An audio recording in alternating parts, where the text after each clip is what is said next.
The beggar girl said, "Don't eat that." Her voice cut through the hum of polite laughter and clinking glass like a thread pulled too tight.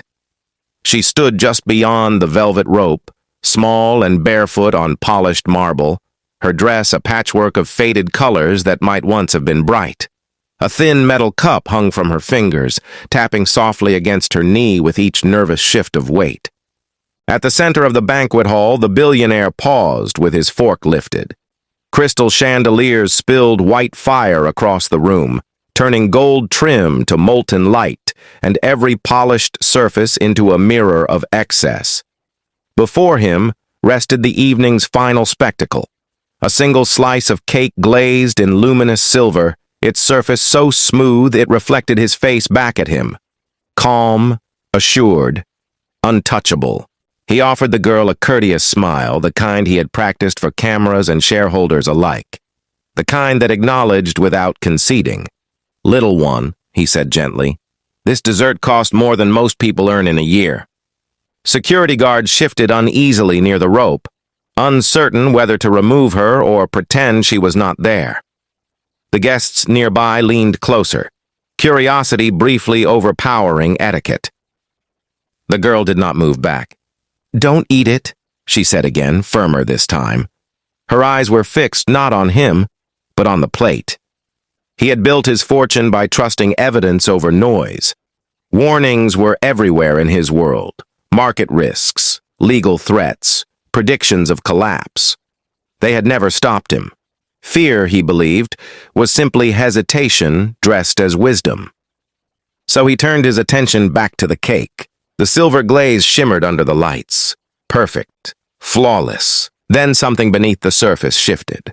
Not a drip, not a crack, a movement, slow, deliberate, like breath drawn under skin. His hand stilled. He leaned closer, certain it must be a trick of reflection. The hall's music softened into a distant murmur. The air felt thick, expectant, as though the room itself were holding still. The glaze rippled again. A faint pulse traveled across the surface and vanished. The billionaire lowered his fork without realizing he had done so. Behind him, conversation faded. Someone laughed too loudly, then stopped. The chandeliers swayed almost imperceptibly, scattering fractured light across the table. "You see it now," the girl said quietly.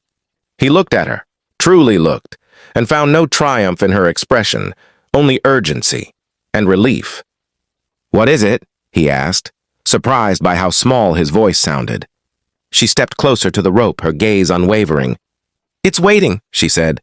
The silver surface quivered once more as if in agreement. And for the first time that evening, the billionaire felt something he could not purchase, predict, or command. He felt watched. "Why warn me?" he asked.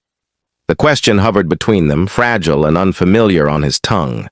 He was a man accustomed to answers purchased in advance, solutions arranged before problems could fully form. Yet here he stood, searching the face of a child who possessed nothing he valued, and realizing she possessed something he did not.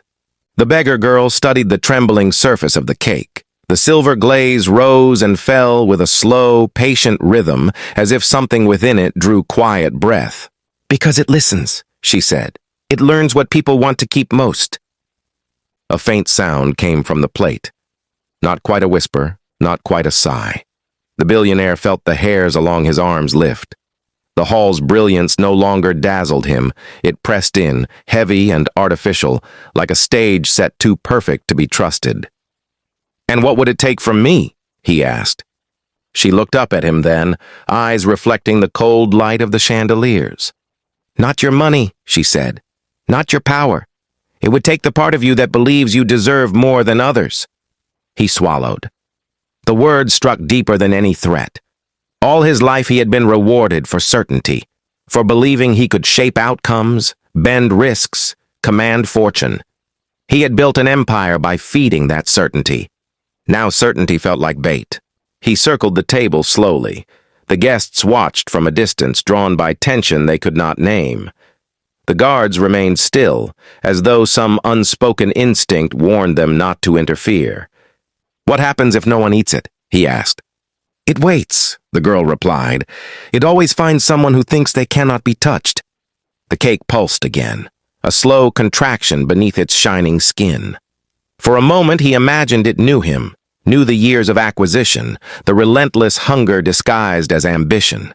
He picked up the silver knife. The metal was cold, grounding. The room inhaled. But instead of cutting, he slid the knife aside and lifted the plate. It was heavier than it should have been, as if weight gathered inside it. He carried it toward the balcony doors. Night air spilled into the hall, sharp and clean. The city stretched below, alive with countless lives that would never know his name. "What happens if I let it go?" he asked over his shoulder. The girl's voice was calm. "It finds another table, but it won't have you." He looked down into the darkness. For the first time, the measure of his life felt uncertain, not in loss, but in choice. He released the plate. It shattered somewhere far below, the sound swallowed by distance. When he turned back, the girl was already walking away, her tin cup tapping softly with each step. "What do I owe you?" he called.